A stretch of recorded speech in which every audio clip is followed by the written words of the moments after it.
time with these hoes. With no time. Let's be nasty. That's it.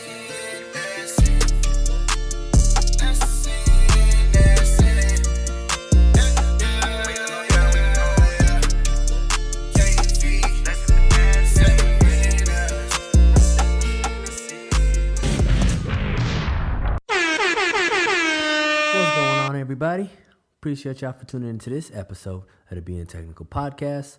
For those that's been tuning in to me, it's again, you already know who I am, Aaron. For my new listeners, it's again, I am your host, Aaron, where I'm being technical and not practical. It's again, welcome back. Got a lot to cover on this episode. It's again, appreciate y'all for listening, following me on these podcasts. It's again, I'm available on all major platforms, including the Anchor app. We got a lot to dive in. First off, hope everyone out there is staying safe. Hope you're washing your hands, covering your mouths. Make sure you're keeping your social distance from everyone.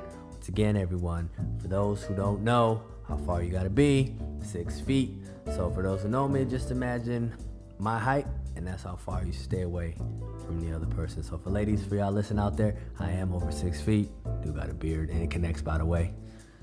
Anyways, we got a lot to dive in on this episode. Even though there's not a lot going on, there is still a lot going on. I know y'all getting tired of sitting in the house. I know y'all getting bored. I feel y'all, everybody, because I know it feels like a long time, right? It feels like we've been on lockdown for like 3-4 months already, but it's only been a month, and I'm starting to notice more and more people are starting to be out there. More people are starting to be on the roads, starting to be on them highways. I see more people at the store without their masks and their gloves. Look here, people, it's not over yet. Y'all gonna fuck this up for everybody. I was out, I've been riding around, rolling around, just riding around the city. And I started noticing a lot more people ain't got their gloves on, they got their mask on. I'm like, damn, they got a cure or something for this virus or something? Did I miss something? Because it seems like people just getting bold, and I could already tell after a certain amount of time, you can tell people, to stay in and be on lockdown. But eventually, especially Americans, you tell them to do something, they're going to want to do the opposite. If you tell them to stay in, it's going to make them want to go out even more. You tell them to wash their hands, most likely they don't want to wash their hands. So people, it's only been a month.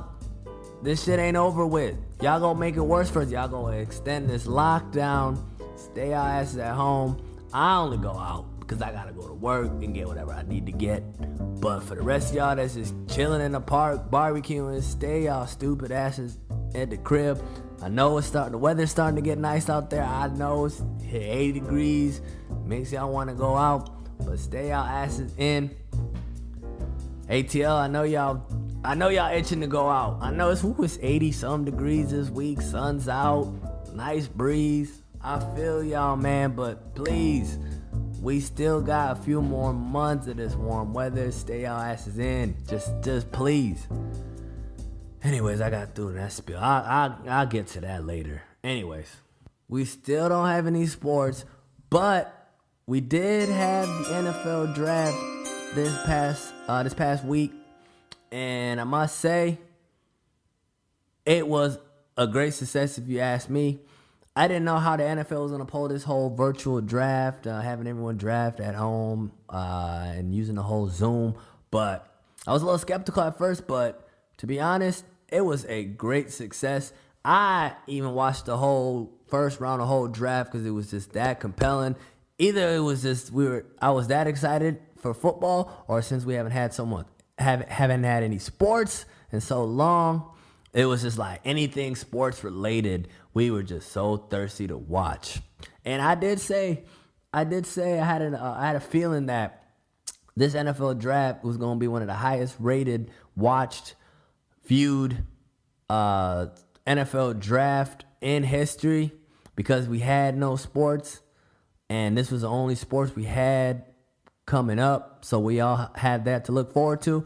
And boy, was I right, because, man, I saw the numbers when they posted the numbers of how many viewers watched this NFL draft. I think the first round had like 15.6 million views. 15 million people watched the NFL draft. That's the most they've ever had in their history. That was up like almost half. I think they had, 12 million last year? And that's because, there's other sports going on. And then just to notice that, they ended up with 15.6 million in the first round. And then in total, they had 55 million viewers watch the NFL draft, virtual NFL draft. And I was like, I had a feeling it was going to be one of the highest rated NFL drafts. And it did live up to the hype, because I felt like it was one of the best drafts that I've watched. And I did watch every damn round. This was NFL 7 rounds? And I watched every single round. I usually don't even watch every single round of the draft, but this year I was so deprived of sports, and I already love football, and it just made me want to watch it even more. Big shout out to the NFL for giving, and ESPN for having a successful draft. But I did have a problem with some few things that went wrong with the NFL draft, and I'm going to dive right into that. I mean, it started off nicely. They got to see a lot of the NFL coaches' cribs, and boy, they live like motherfucking kings. Who did I see? I think it was, who was it? Was it the Arizona coach, Cliff Kingsbury? Man, that dude looked like he lived in a damn Lego house. That shit looked futuristic as fuck. I'm like, damn, they really pay these coaches a lot of fucking money. I was like, damn, these motherfuckers. It just made me feel even more or less of myself. Like, damn, these motherfuckers coaching, living in mansions like this. Damn. Ooh, that was a nice little compelling part. I see my coach, Mike Zimmer, out there, lived in a fucking animal hunting house or whatever. He had deer and elk and whatever he had hanging in his house. And I was like, this motherfucker represents the Minnesota to the fullest. He looked like he lived out in the outdoors somewhere, snow. And then he lives in a wooden house with fucking animals all over the place, and his rifles and his hunting gear. And I was like, if I had to imagine, I'm like, yeah, that's exactly what Mike Zimmer's house would look like. He had his little tobacco chew sitting there. But that was a compelling part of the draft. Got to get inside of how these people lived. Kind of got to see their houses and their families. But the NFL draft, what I enjoy about it, you get to see these young college kids finally fulfilling their dreams, going to the NFL, changing the lives of their families and accomplishing their dreams. And it's just things like that. I was like, man, these guys are living out their dreams. I know they're, you draft, you're hoping these players contribute to your favorite team. But when you look at the deeper into it, this is like a life-changing event for these players, because a lot of them might not have grown up as rich, and now they become instant millionaires as soon as they got drafted. Seeing the joys on their face and their families. That's actually the part of the drafts. Not only the NFL draft, NBA draft. Seeing these kids work their butt off. Excel in their college sports, and then they finally make it to the professionals. That is the part that gets overlooked. And big shout out to all the players that got drafted, all the first round draft picks. Also, big shout out to all the Gophers that got drafted. Sky Uma, all my Gopher alums. I seen y'all. Antoine Winfield, Tyler Johnson, Carter McLaughlin, I think, got drafted. It was like 5 or 6 or 7 Gophers got drafted. It was like a record. So that's big shout out to Fleck. He bringing talent to the U of M. So big shout outs to him. But anyways, back to what I was saying when I had a problem with the NFL draft. What what y'all did, ESPN. Y'all fucked up. It seems like every time a player got drafted, y'all put their most heart-wrenching story and you posted it on their profile. Y'all didn't have to do that, ESPN. That was fucked up. The public didn't need to know Tay Higgins' mom was a recovering drug addict. Why did they have to put that? They couldn't have put his Clemson records or whatever he posted or whatever skills he had or favorite food or something. You had to put that his mom was a drug addict. Was that necessary? Did y'all have to post? Well, they just kept going. It seems like, oh, this player's favorite car is a truck. Coincidentally, ironically, his dad was in a truck accident when he was 6. It's like, what the fuck? What was that necessary for real? Did y'all have to do that? Like, that was so petty and so unnecessary. Like, I want to know, though, who the hell is on the ESPN's private investigator? Who is ESPN's private investigator? Because how the hell did they figure out that kind of information?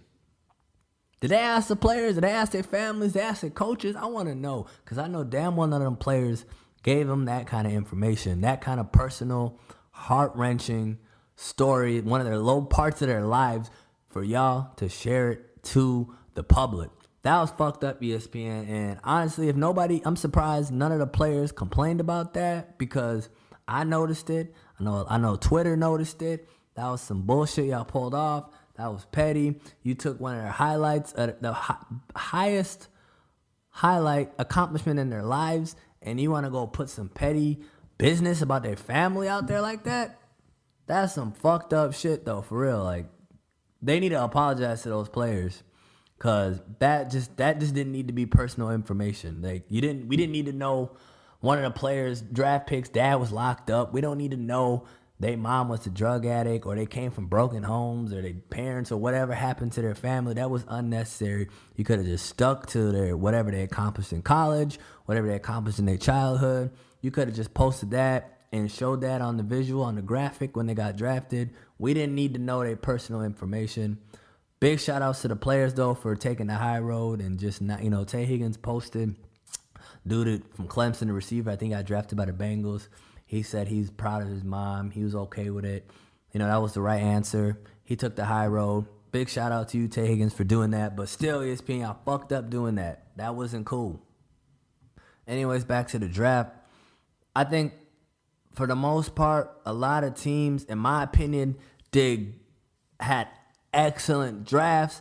And there was some teams, which one team I was happy they fucked up, had some terrible drafts. Obviously, on paper, you can say a team had a great draft, but you truly don't know how well a team drafted until the players play on a field and how they contribute.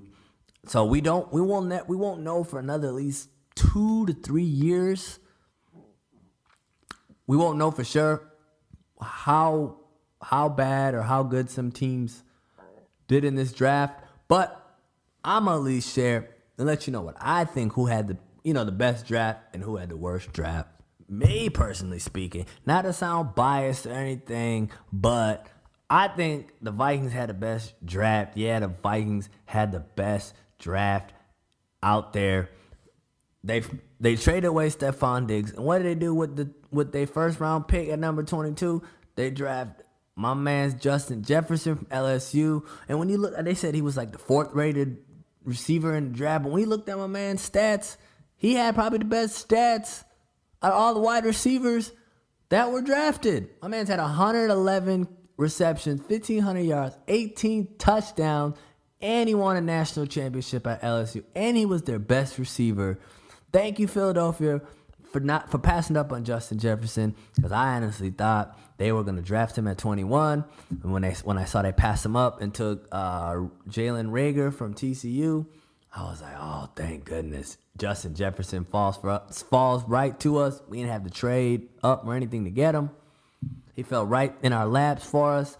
I think he can replace Stephon Diggs' production. I mean, we're a running football team anyways. He won't cry for the ball. And the man brings championship pedigree. He called my man Kurt, say, let's go get the Super Bowl. That was a great pickup. Fill Stephon Diggs' role. Then what we do in the second round, we go get a offensive lineman from Boise State to shore up the offensive line. Was Ezra Cleveland.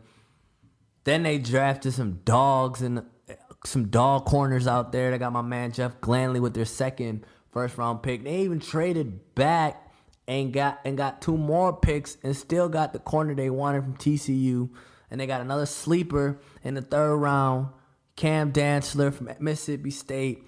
I think we did an overall great job with the draft. We had like 17 picks. It seems like the 3rd day of the draft, it was all Vikings. I mean, I don't know about the other players. I don't know what they're going to do with our own players. But at least the first 4 players we picked, I was like, oh, I'm done. We got who we needed. We straight. We already got it. We already did the best in the draft.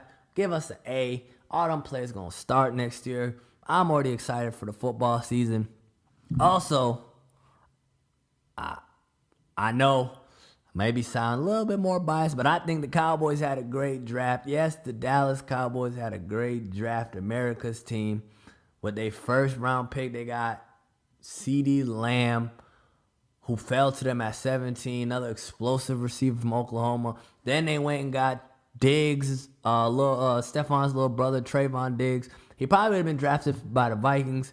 If his brother didn't start acting up and crying to be traded, we probably would have drafted Trayvon Diggs in the first round. But they got him in the second round.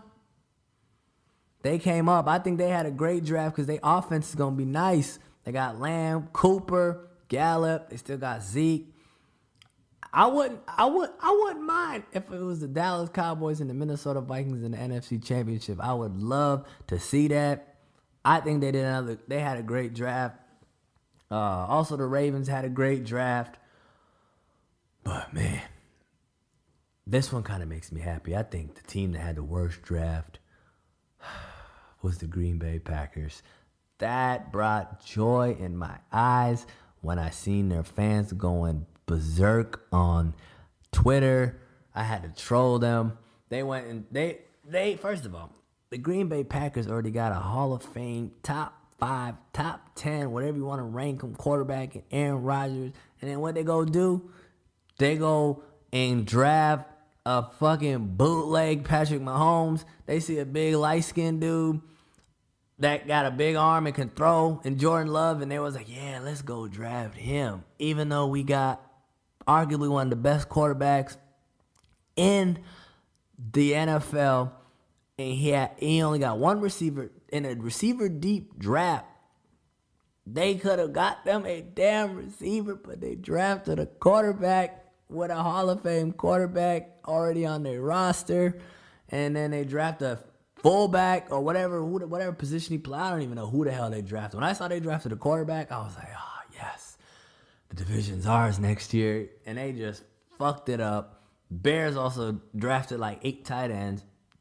I was like, we ain't worried about them no more. So, whew. That just made the draft that much more exciting that they didn't draft nobody. Bears and the Packers didn't draft anybody of any worry. They drafted a quarterback that they probably won't even play in like 4 years, thinking they got Patrick Mahomes. They got them a fucking bootleg version. They got them a equate version of Patrick Mahomes or whatever generic ass versions. Y'all done fucked up, Packers, but I love to see it. I love to see it. One team that I think gonna be sneaky next year, gonna be a sleeper team, is the Denver Broncos. I'm telling y'all, watch out for the Broncos. They got their quarterback and Lott. Then they drafted arguably the best receiver in the draft, and Jerry Jeudy. They already got Sutton, and they got Noah Fant, and they fixed their offensive line. They're going to be scary next year. They got a nice little whip. Big shout out to the Broncos. That was a great draft that they had also. They're going to be a sleeper team next year. Man, just talking about football already got me excited. I hope the football season comes just because of how this draft played out. I'm so eager to watch these teams play, watch these rookies play. Football gotta come. America, Trump, do something. Make sure we got the NFL season. They already talking about postponing the NFL season, moving it back, I think a couple weeks or so. Whatever you gotta do, please make sure we got football. I know they got rid of all the other sports. The NBA's already talking about coming back, which would be a nice little thing. You know, they come back in the summer, ease us right into the football season. But if there's no NBA and then there's no football, no NFL or college football, I worry about the state of our country. Because I think they might riot. Especially down here in the South. You ain't give them no football, they might riot. I'm scared. So we're just going to hope for the best. Anyway, switching sports. The only other thing that was on television this past week, these past couple weeks, beside the NFL draft, leading up to the NFL draft, ESPN, man. ESPN been on a roll, by the way. They also got the Chicago Bulls documentary, The Last Dance, that's based on that 97-98 Chicago Bulls team, that last championship that they won. 16 seconds left. Bulls down 1. Michael against Russell. 12 seconds. 11. 10. Jordan a drive. Hangs. Fires. Scores! He scores! The Bulls lead 87-86 with 5 and 2/10 left. And now they're one stop away. Oh my goodness. Russell comes into Stockton. Stockton 4 seconds. Stockton a 3 up out front. Rimming. No. Ball kicked away. Chicago is world champions once more. The Chicago Bulls have won their 6th NBA championship in the last 8 years. Man, I tell you what, ESPN, they on fire, man. They dominating. They had the NFL draft, and now they got the Last Dance documentary. They basically just been dominating television right now. But I know the well-anticipated Last Dance documentary that everyone's been talking about. We're already, 4 episodes in, and I must say, it has definitely lived up to the hype that it's had. Everyone's been talking about it, and the documentary has been on fire so far. I've enjoyed every single episode. It seems like every episode was like an hour long, and it seems like it goes by in like 15 minutes. 2 episodes, 2 hours, and it feels like it goes by in 15 minutes. That's how interesting that documentary is. Big shout out to ESPN for that Last Dance documentary, moving it up, because we wasn't going to wait till June. So big shout outs to them for doing that, and I must say I'm very intrigued. That just shows how interesting the Chicago Bulls team were. Honestly, arguably one of the most interesting, compelling team in all of sports, especially the NBA. They are arguably one of the best, greatest dynasties in all of sports. And just how interesting they were, and just how much dysfunction and how much triumph and how much just nonsense was going on in this documentary.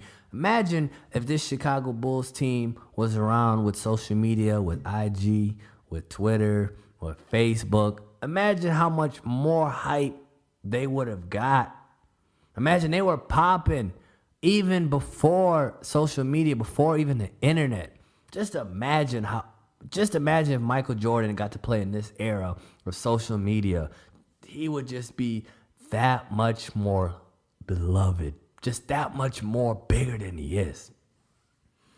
And also gives you a glimpse to the newer generation and just how powerful and how just how big Michael Jordan was. And they're finally getting to see the glimpses of just the frenzy that the Chicago Bulls had. They were basically a rock band.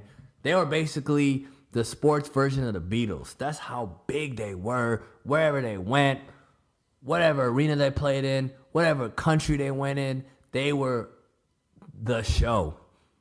And I did notice a few things in this documentary that I want to point out, that I know people might have heard of Michael Jordan's drive, but it just shows you how much more Michael Jordan just wanted to win and be great and prove his doubters wrong. That's the kind of player I wish was around in today's game. No offense to LeBron, no offense, he's a great player, but just that competitive fire, just that relentless effort to be the best, not want to lose, want to be the greatest basketball player in the game. Just getting a glimpse of how hungry he was leading up from his childhood to his college days to his days in the NBA, and just his strive for greatness and not backing down, not willing. Just everybody he went against was his enemy. That's the kind of drive this day and age lacks today. We don't have a player like that that's just willing to want to cut your throat on the basketball court. That just wants to beat you in any way possible. Like, he wanted to beat you badly. And that's the kind of basketball player I miss watching. The closest we had to MJ was Kobe. And just his desire to win, desire to be better, desire to improve his game, his killer instinct, willing to just want to just destroy you on the court, no matter who you were, no matter what you were. It doesn't matter. If you stepped on the basketball court with MJ, he wanted to rip your throat out. And that's what I just noticed. The more and more I watched, the first few episodes I watched was just Jordan's willingness to win and his just desire to be better than everybody. And watching that just made me admire Jordan that much more. Just because there will never be another player like him. Like today's game, like everybody's all buddy and they want to all dap up and they're friends and in middle game. Nah. Jordan's era, that Bulls era, nobody was friends on the court.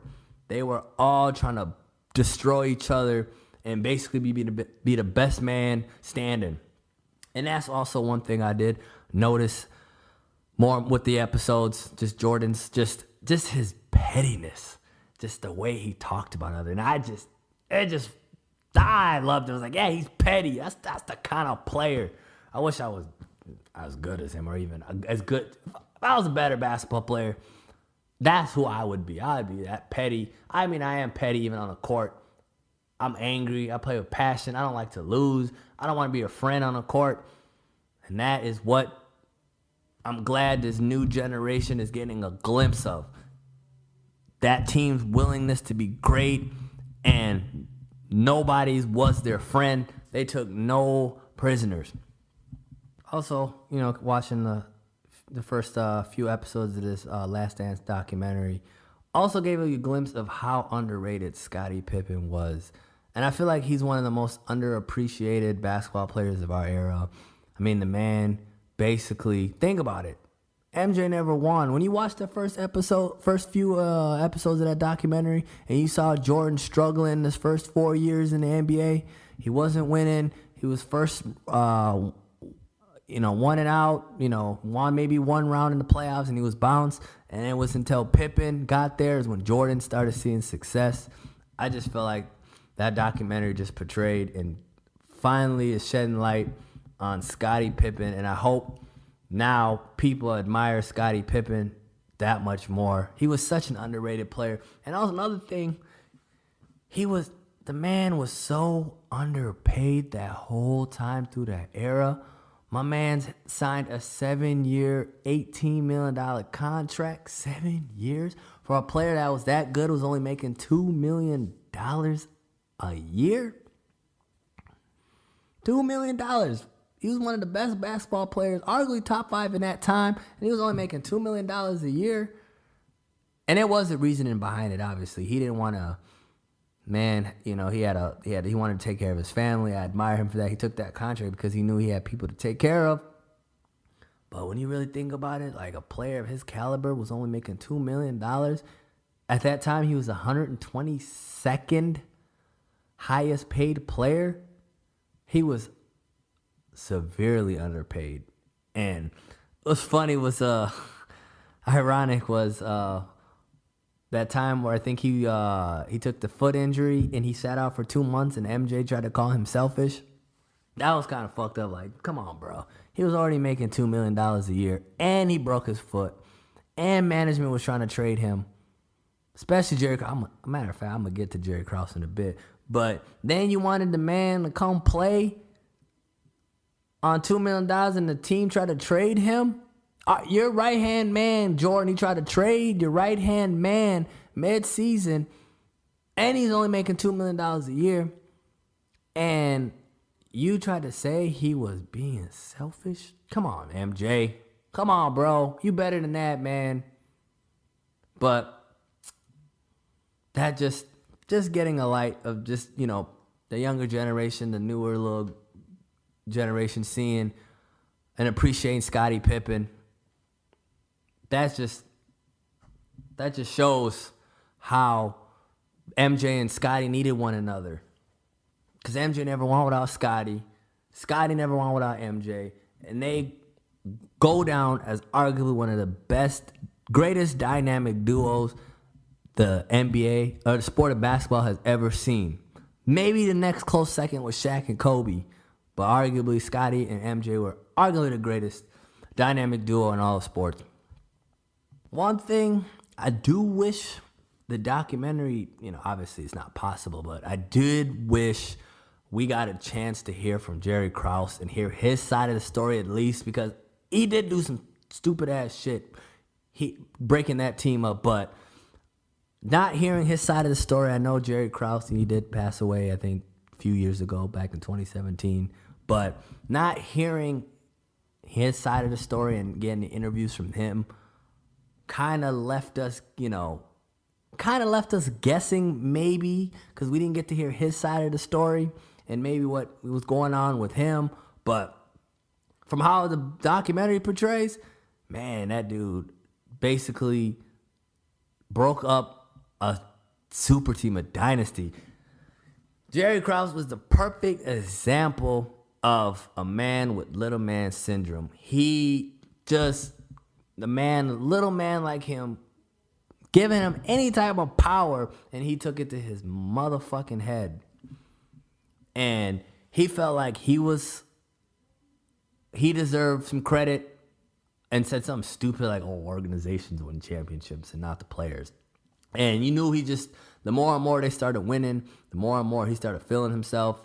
But you got to give Jerry Krause credit, though. For all y'all that hate Jerry Krause, you got to give him some credit. He did build this Chicago Bulls team. He did go and hire Phil Jackson. He fired Doug Hollins and gave the job to Phil Jackson in the 90s. He did go trade for Scottie Pippen, got him from the Supersonics. He did went and bring Rodman. He did went and get Harper. So as much as you want to blame him for the breakup of the team, which he fucked up, they should have ran it back one more time. I think they would have won at least 2 more championships.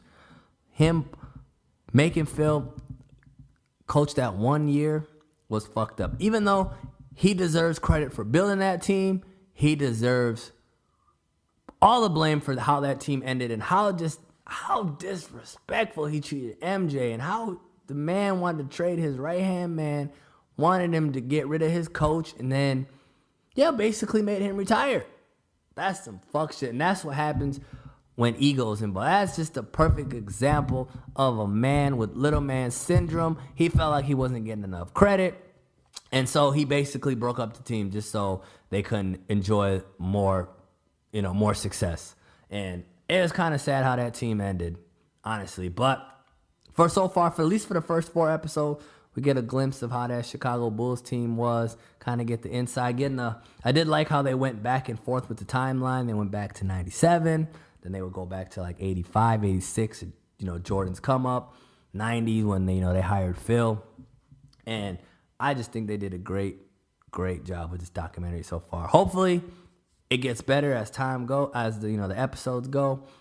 But man, it's been great so far. So my two favorite parts though of that documentary was when they were talking about the Bulls and the Pistons bad boys team.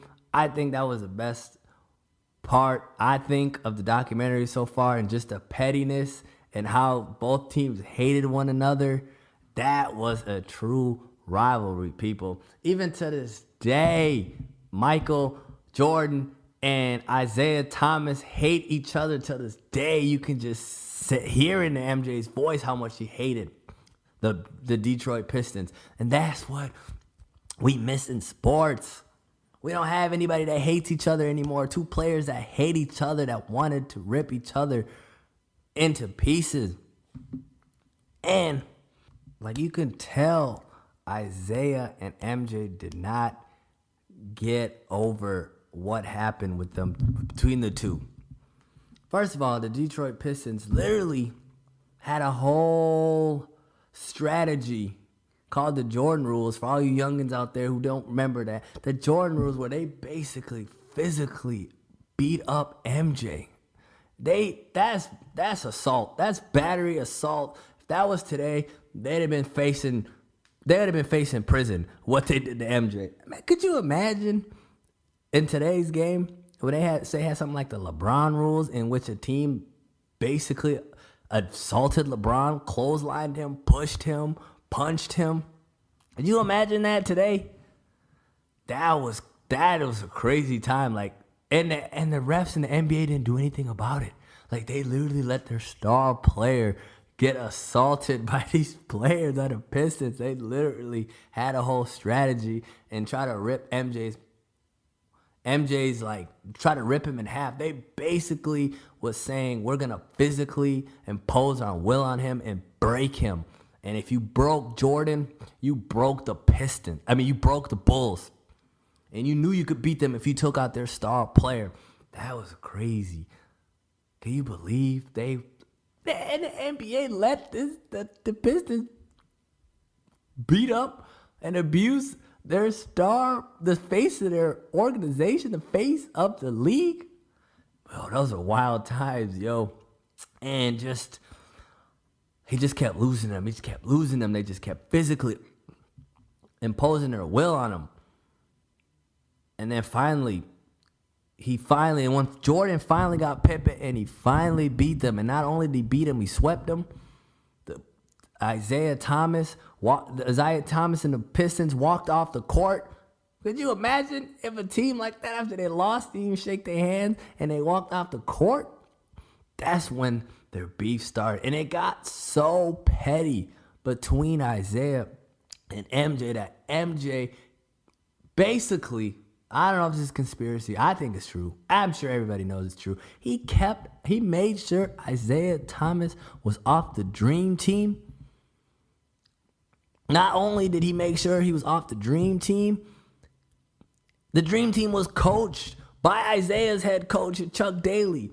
That's how petty, how much they despise each other. The fact that he kept them off, arguably, Isaiah Thomas was one of the best players at the time, and you kept him off the Dream Team, and then you let them. And then on top of that, the team is coached by Isaiah's coach. Man, that is some ultimate pettiness by MJ, and arguably that is a wild that's a wild thing to even think about, that a player basically kept another player off the Olympics basketball team. Anyways, also another favorite part of the documentary was Dennis Rodman. And man, he was wild, bro. The man was the most, I think is one, besides MJ, is the most compelling player on that team. Just think about it. Dennis Rodman is the only player really to be on 2 30 for 30 documentaries. Rodman was on the Pistons Bad Boys documentary, and now he's on this Last Dance documentary about the Chicago Bulls. Man, he was wild.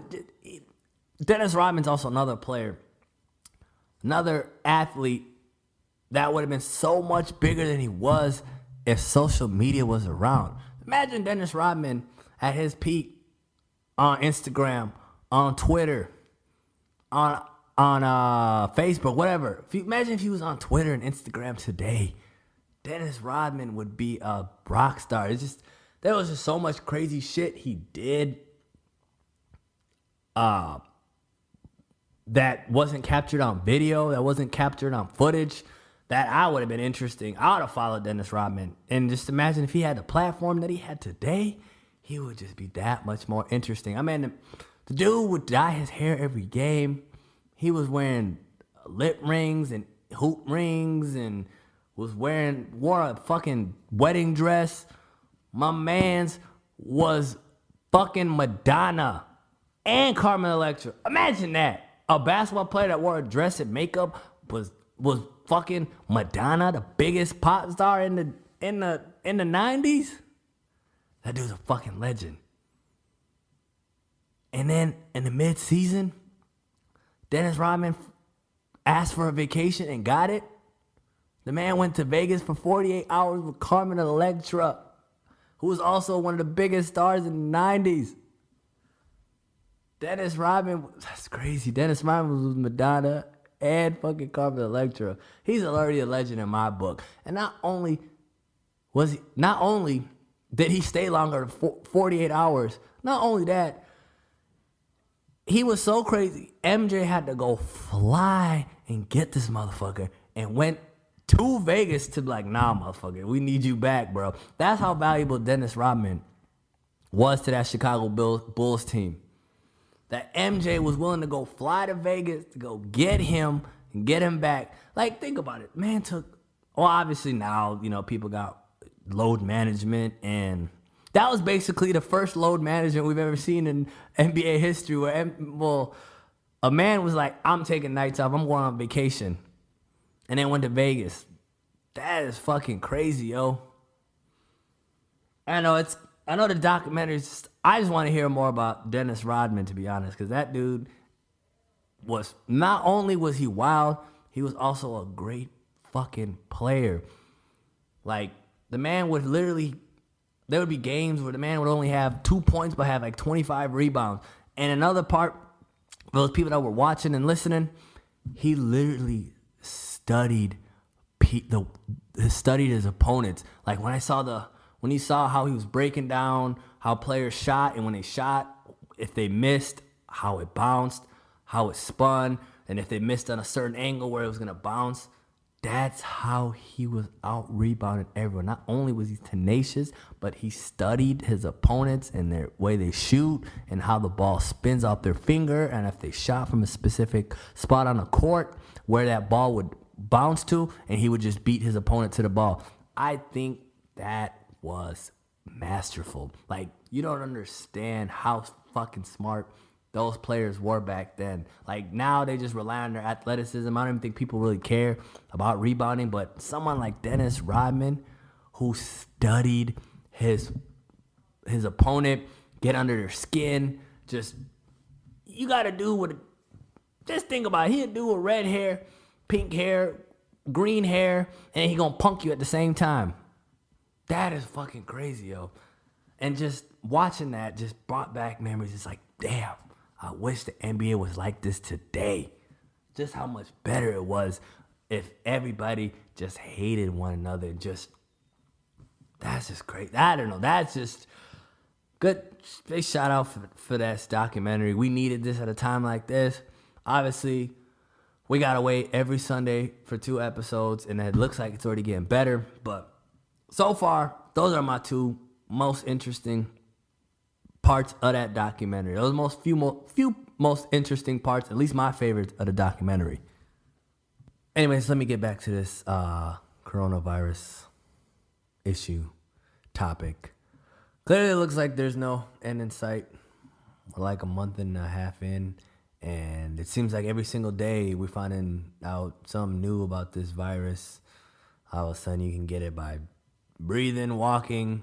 Now you can get it leads to stroke and punctured lungs, and sounds like every single day they're always finding new information about this virus, and it's like, holy shit, we really don't know what the fuck this virus is capable of. Clearly, you see it's shut down damn near the whole world. So it's not like it's not like we're the only ones here in lockdown. Basically, the whole world has deserted the streets and have been keeping themselves at home. But somehow, Americans still feel that they're invincible. They still feel this virus is not a big deal. Why is it always America always think they're bigger and they're better and they just are invincible? Like, you saw China, they shut down their whole country, locked everyone in their houses, cleaned their streets, cleaned their roads, and then they finally went back to business, and they haven't had any really reported cases since then. But I don't know, they could be lying for all we know. But for the most part, from what we're hearing, they don't have any more reported cases. You don't hear about Italy anymore. You don't hear about Germany or any other European countries anymore. But Americans seem to not want to listen. Why doesn't anybody want to listen? It's only been a month and people still keep trying to not sit their asses at home and want to still wander the streets. You got people hanging out on the beaches in LA and hanging out in New York. And you got people in Florida want to go to the beach. You got people protesting that they want to go reopen businesses and whatnot. Like, damn, people. Do you want this shit to go away or do you want this shit to last till 2022? And to make matters worse, even governments, state governments are trying to get open. They're trying to open up businesses again. Georgia, not as the state that I currently live in now. The governor wants to reopen up the state. And it's only been a month and he already wants to reopen it. Please tell me how in 1 month did they determine to want to reopen the state? How? This dude, Governor Kemp, said, oh, I want to reopen hair salons and barbershops and restaurants and whatnot. You notice? He wants to open up the hair salons and the barbershops. Why is it he wants to open up the hair salons and the barbershops, but not the country club? What about the squash club? What about the golf courses? Why not Six Flags? Why aren't those open, but they want to open up the barbershops and the hair salons? I want y'all to think about that. Then this is the same fool that said he didn't know how this shit spread, and now he want to open up. He didn't know asymptomatic people didn't know they could spread the virus. Now he want to open up the state. I sure hope. This is the same city and state that got the CDC in it. How is it the state that's got the CDC want to open up the quickest? Texas want to open up. Why is it the southern states want to open up? Why? You see New York, California, even my own home state, Minnesota, they don't want to open nothing up. But these fools down here want to open some shit up. And I'll tell you what, the mayor of Atlanta was like, oh, hell no, y'all ain't about to open up my city. You can open up the rest of your cities. She was like, you ain't about to open up my city. Everybody stay your asses at home. Shout out Keisha Bottoms, mayor of ATL, told everybody stay their asses at home. Don't listen to this fool. The same governor that had to cheat to beat. He had to voter suppress and cheat just to beat Stacey Abrams. He acting a fool. And Kemp thought he was gonna earn cool points with Trump. Thought he was gonna open up the economy, open up the state, and he was gonna get some praise from Trump. What did Trump do? He threw his stupid ass under the bus and ran him over, and then reversed that motherfucker back and ran him over. He thought he got cool points, but Trump was like, well, I think it's a bad idea. He threw his ass under the bus. And now it got him reconsidering even want to open up the state. But I don't know. It looks like people out here think shit's opening up because I see more and more cars on the road, more and more people hanging out. Y'all crazy. I'm going to tell y'all that. Y'all crazy. And then,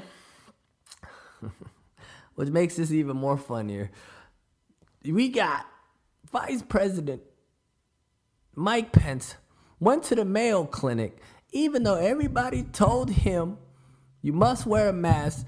This dude decided to show up without a mask, and you know why? Because his mommy told him he didn't have to wear a mask. The Vice President of the United States told folks at the Mayo Clinic he didn't want to wear a mask because mommy told him. This is this is the United States government. These are the people that are in power. Well, I just hope for the better. People, stay asses at home, please. We still got some time. Let this settle through. All right, I'm done. I ain't got no more to say. You don't even got. I'm done. I'm gonna leave anyways. Anyways, that's my time for this episode. Appreciate y'all for tuning in. Once again, I am available on all major platforms. You can tune in. You can also subscribe to get all my latest episodes and also listen to previous episodes. Once again, you can follow me on Twitter, Just Being Aaron, Instagram, Just Being Aaron. I'm out of this motherfucker. Peace.